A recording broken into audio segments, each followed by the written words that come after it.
Alam niyo po ba na may financial assistance ang barangay ay mula sa city government? Hindi alam niyo, di ba? Hindi po nila sinasabi.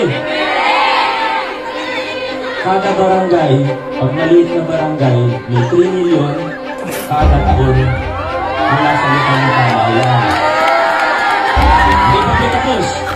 Pag malaking barangay, mayroon po 5 million mula sa city government. Oh, narinig niyo guys yung sabi ni Vico Soto. Ako'y tumanda na ng ganito, ngayon ko lang nalaman kay Vico Soto, ko lang nalaman yan ha. Sa tagal-tagal ng panahon, malapit ang pumuti ang bulbul ko.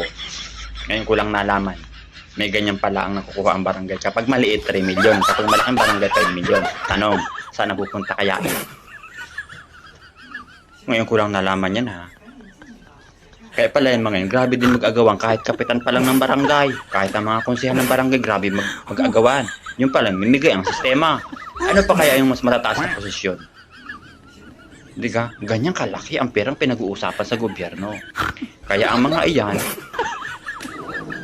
matindi pala ang ano. Talagang sinasabi nga pala ang politika ay napakadumi. Puro mancha.